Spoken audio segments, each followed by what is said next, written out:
یا صاحب الزمان یا صاحب الزمان۔ اعوذ باللہ من الشیطان الرجیم، بسم اللہ الرحمن الرحیم، الحمد للہ رب العالمین، والصلاة والسلام علی محمد وآلہ الطیبین الطاہرین۔ محترم ناظرین، آج ہماری گفتگو کا موضوع مولا امام زمان علیہ السلام اور ان کے والد گرامی کا جنازہ۔ جیسا کہ گفتگو سے معلوم ہے کہ آج ہم نے آپ کی خدمت میں روایات کی روح سے وہ واقعہ بیان کرنا ہے کہ جس میں مولا امام زمان علیہ السلام جو ہیں وہ اپنے والد امام حسن عسکری علیہ السلام کی شہادت کے بعد ان کی نماز جنازہ کو پڑھاتے ہیں، اور یہ وہ پہلا موقع ہے کہ جس میں ہم یہ دیکھتے ہیں تاریخ کی روح سے کہ مولا امام زمان علیہ السلام پہلی دفعہ لوگوں کے سامنے کھل کر آتے ہیں۔ جیسا کہ پہلے بھی میں نے عرض کیا تھا پچھلی ابحاث کے اندر کہ مولا کی زندگی 3 مراحل میں تقسیم ہوتی ہے۔ پہلا مرحلہ حضور ہے، پھر غیبت ہے اور پھر ظہور ہے۔ یہ جو پہلا مرحلہ حضور ہے جس میں مولا لوگوں کی نگاہوں کے سامنے حاضر ہیں، البتہ خواص نہ کہ عوام، تو اس کو مخفی دور بھی کہتے ہیں کیونکہ اس میں عام لوگوں کی نگاہوں سے امام اوجھل ہیں، امام عام لوگوں کی نگاہوں سے پنہاں ہیں،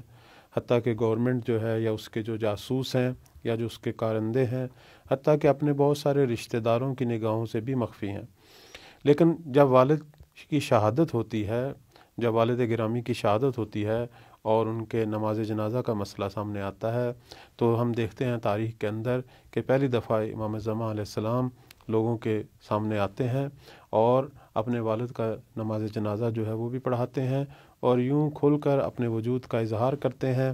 اور وہ لوگ جو ابھی تک ان کے وجود سے مطلع نہیں تھے، گورنمنٹ کے کارندے، جاسوس یا عام لوگ، وہ بھی آپ کے وجود سے مطلع ہو جاتے ہیں، اور یوں امام سب کے سامنے اپنا وجود ثابت کرتے ہیں، اور پھر یہیں سے غیبت کا زمانہ جو ہے وہ شروع ہو جاتا ہے۔ مولا کے اپنے والد کی نماز جنازہ پڑھانے والی بہت ساری روایات ہیں۔ ہم نے یہاں جس روایت کا آپ کے لیے انتخاب کیا ہے یہ شیخ صدوق علیہ رحمہ کی کتاب کمال الدین ہے، جو کہ مہدویت کے عنوان سے قدیمی اور معتبر ماخذات میں سے شمار ہوتی ہے، اور یہ کتاب نہایت اس حوالے سے مفید ہے کہ ہمیں بہت ساری جو امام زمانہ کے حوالے سے مفید معلومات ہیں وہ اس کتاب سے جو ہیں وہ ہمیں حاصل ہوتی ہیں۔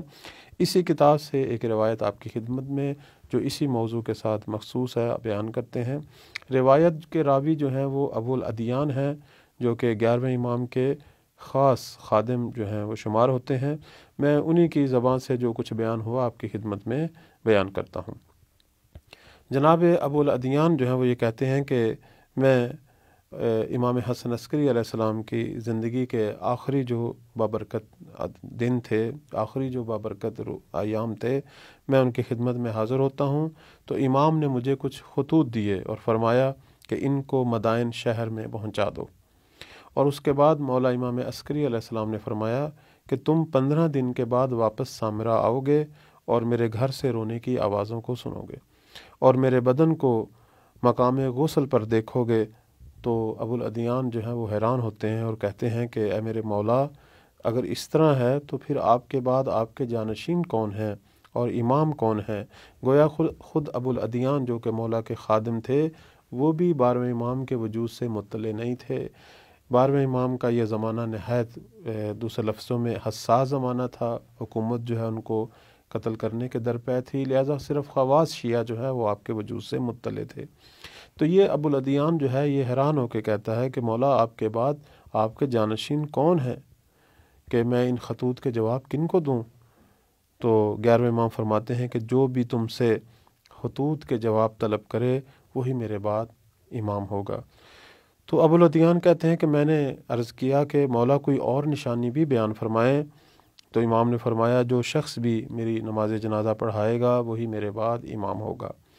تو ابو الادیان کہتے ہیں کہ میں نے پھر عرض کیا کہ مولا کوئی اور نشانی بھی بیان فرمائیں، تو امام نے فرمایا جو شخص یہ بتائے کہ اس تھیلی میں کیا ہے وہی میرے بعد میرا جانشین ہے۔ ابو الادیان جو ہیں وہ یہ کہتے ہیں کہ مولا کے اس جواب کے بعد مجھ پر ایسی ہیبت طاری ہوئی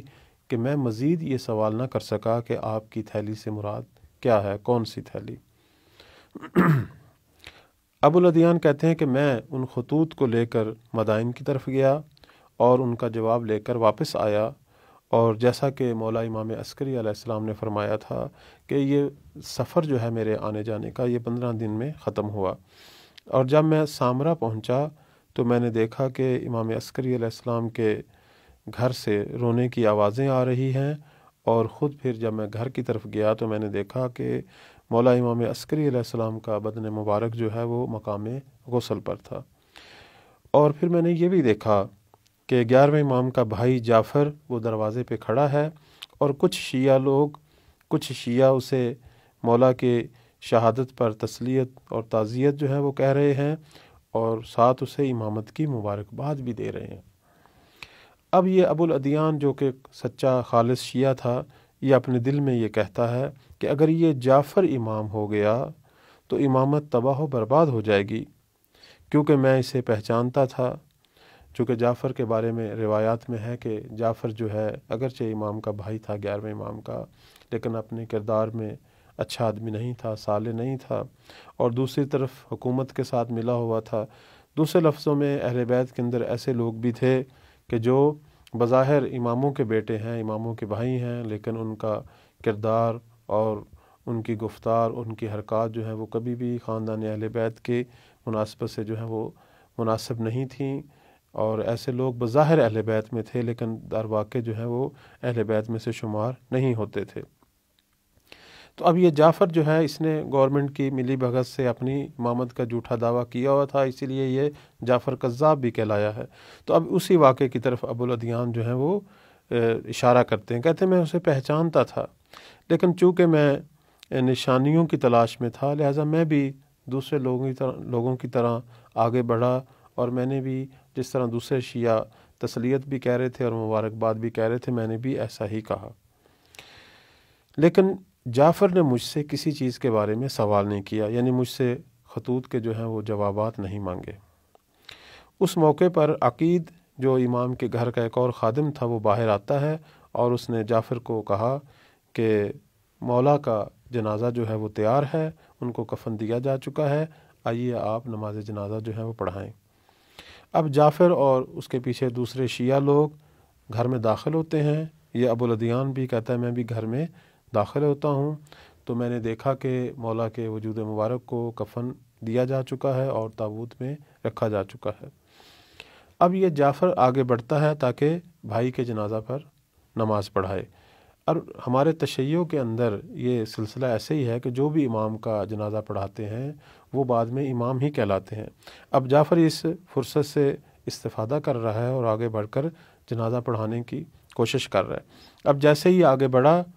تو روایت میں ہے کہ جیسے ہی اس نے تکبیر کہنا چاہی تو گندمی رنگ، گھنگریالے بال اور چمکدار اور باہم پیوستہ دانتوں والا ایک طفل مبارک جو گھر سے نکلا وہ آگے بڑھتا ہے، اور جعفر کا دامن پکڑ کر کہتا ہے اے چچا آپ پیچھے ہٹیں، میں اپنے باپ کے جنازہ پر نماز پڑھنے کا زیادہ حق رکھتا ہوں۔ اور جعفر کا چہرے کا رنگ اڑ گیا اور زرد ہو گیا اور وہ پیچھے ہٹ گیا۔ وہ طفل مبارک آگے بڑھے اور انہوں نے امام علیہ السلام کی نماز جنازہ پڑھی، اور اس کے بعد اس بچے نے میری طرف رخ کر کے کہا کہ تمہارے پاس جو خطوط کے جوابات ہیں وہ ہمیں دے دو، اور میں نے وہ خطوط کے جوابات ان کو دے دیے۔ اب مجھے اس طفل مبارک کی امامت پر 2 نشانیاں مل گئیں، اب صرف وہ تھیلی والا قصہ جو ہے وہ باقی رہ گیا تھا۔ اب جنازہ ختم ہو چکا ہے، وہ بچہ واپس گھر کی طرف جا چکا ہے، لوگ جعفر کے ارد گرد کھڑے ہیں اور اس سے پوچھ رہے ہیں کیا مسئلہ ہے، یہ بچہ کون ہے؟ تو جعفر آہیں بھر رہا ہے اور کہہ رہا ہے کہ میں نے بھی اس بچے کو نہیں جانتا، بلکہ میں نے آج تک انہیں دیکھا بھی نہیں تھا۔ ابوالادیان کہتے ہیں کہ ہم بیٹھے ہوئے تھے تو اہل قم آئے اور امام حسن عسکری علیہ السلام کے بارے میں پوچھنے لگے کہ ہم نے ان تک پہنچنا ہے، ہمارے پاس کچھ خطوط ہیں، کچھ اموال ہیں جو انہیں دینے ہیں، لیکن جب انہیں پتہ چلا کہ مولا امام عسکری علیہ السلام کی شہادت ہو چکی ہے تو انہوں نے کہا کہ ان کے بعد کون امام ہیں کہ جنہیں ہم یہ امانتیں سپرد کریں، تو کچھ لوگوں نے جعفر کی طرف اشارہ کیا۔ وہ جعفر کے پاس آئے، اب وہ تو جعفر کو نہیں پہچانتے تھے، خیر انہوں نے تسلیت عرض کی اور امامت کی مبارکباد دی اور کہا کہ ہمارے پاس کچھ مال ہے اور کچھ خطوط ہیں، تو آپ اگر امام ہیں تو ہمیں یہ بتا دیں کہ یہ خطوط کن کے ہیں اور یہ رقم ہمارے پاس کتنی ہے۔ جعفر ناراض ہو کر اٹھا اور کہنے لگا کیا ہم علم غیب جانتے ہیں؟ اور اس موقع پر امام مہدی علیہ السلام کا خادم گھر سے نکلتا ہے اور کہتا ہے کہ یہ خطوط آپ کے پاس فلاں فلاں شخص کے ہیں، ان کے نام اور پتے بیان کیے، اور تمہارے پاس ایک تھیلی ہے جس میں 1000 دینار ہیں اور جس میں سے 10 دیناروں کی تصویر بھی مٹ چکی ہے۔ چنانچہ ان لوگوں نے وہ خطوط اور رقم اس خادم کو دی اور کہا کہ جس نے تمہیں یہ چیزیں لینے کے لیے بھیجا ہے وہی ہمارا امام ہے۔ تو میں نے صرف روایت آپ کی خدمت میں بیان کی اور اس سے کچھ چیزیں واضح ہو گئیں۔ ایک تو یہ واضح ہوا کہ امام کا جنازہ امام ہی پڑھاتے ہیں۔ دوسری چیز جو واضح ہوئی وہ یہ ہے کہ جعفر کا جھوٹا جو دعویٰ تھا وہ باطل ثابت ہوا، اس کا وہ پلان اور منصوبہ ناکام ہو گیا۔ تیسری چیز جو واضح ہوتی ہے وہ یہ ہے کہ ہمارے شیعہ جو لوگ ہیں وہ ایسے ہی ہر ایک کو امام نہیں مانتے تھے، بلکہ وہ اس کے بارے میں جستجو کرتے تھے، تحقیق کرتے تھے، غیب کی خبریں پوچھتے تھے اور پھر جو ہے اس کی امامت پر یقین کرتے تھے۔ تو یہیں سے میں اپنی گفتگو کا اختتام جو ہے وہ کرتا ہوں، اور اس دعا کے ساتھ کہ اللہ تعالی ہم سب کو زمانے کے امام کی بیشتر سے بیشتر معرفت حاصل کرنے کی توفیق عطا فرمائے۔ والسلام علیکم ورحمۃ اللہ وبرکاتہ۔